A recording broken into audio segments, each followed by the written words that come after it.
become future stars।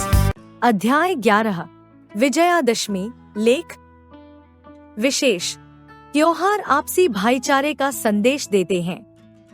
ये हमें आपस में मिलजुल कर रहना सिखाते हैं। हमें किसी प्रकार का भेदभाव या ऊंच नीच का व्यवहार किसी के साथ नहीं करना चाहिए। हमारा देश त्योहारों का देश कहलाता है। हमारे देश में विभिन्न धर्मों के लोग विभिन्न त्योहार हर्षोल्लास के साथ मनाते हैं। विजयादशमी या दशहरे के त्योहार को मनाने का भी एक कारण है। कहा जाता है कि जब भगवान श्री राम को 14 वर्षों का वनवास मिला था तो वनवास के दिनों में रावण छल से सीता जी को उठा ले गया था। सीता जी को रावण की वैद से छुड़ाने के लिए भगवान श्री राम ने हनुमान, सुग्रीव, अंगद, नल, नील, जामवंत आदि की सहायता से लंका पर आक्रमण कर दिया। भयानक युद्ध हुआ जिसमें भगवान श्री राम ने रावण, मेघनाद, कुंभकर्ण आदि को मारकर इसी दिन लंका पर विजय प्राप्त की।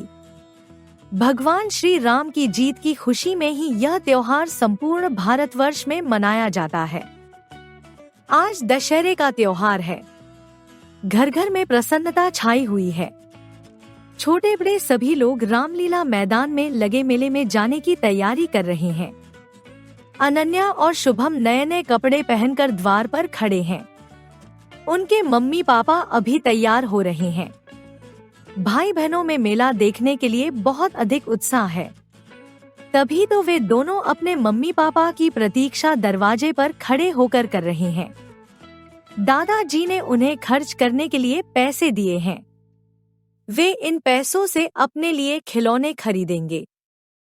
खाने की चीजें मम्मी पापा जी खिलाएंगे।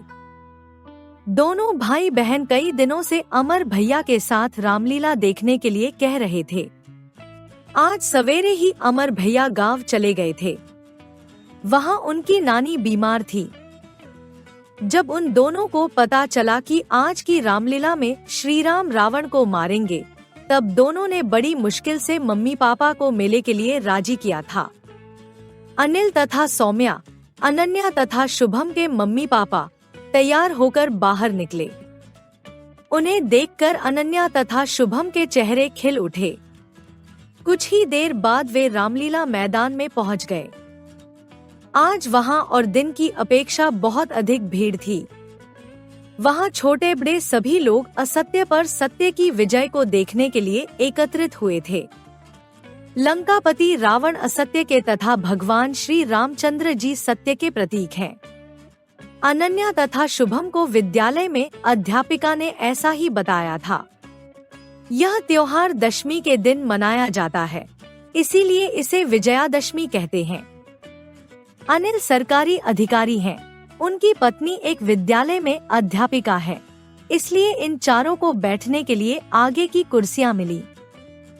इनसे थोड़ी ही दूरी पर रावण, मेघनाद व कुंभकर्ण के विशाल पुतले थे। श्री राम व रावण का युद्ध शुरू हो गया। श्री राम के बाणों से घायल रावण का बुरा हाल है। बच्चे उसे घायल देखकर खुशियां मना रहे हैं। यह क्या, रावण मारा गया? तभी राम का बाण रावण के पुतले में लगा। उसके लगते ही पुतला धू धू जल उठा तथा पुतले में रखे गए पटाखे फूटने लगे।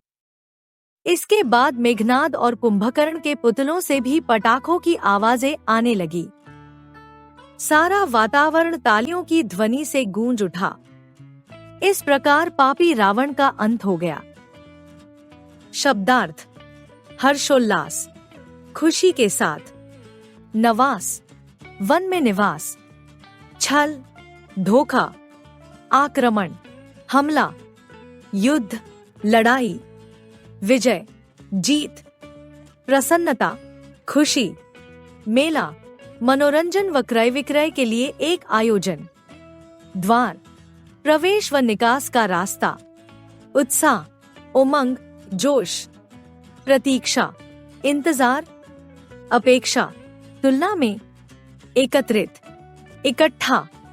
प्रतीक, चिन्ह। पुतला, प्रतिमा। घायल, जख्मी। धू धू कर जलना, तेजी से जलना। ध्वनि, आवाज, अंत, समाप्त। Like, share and subscribe.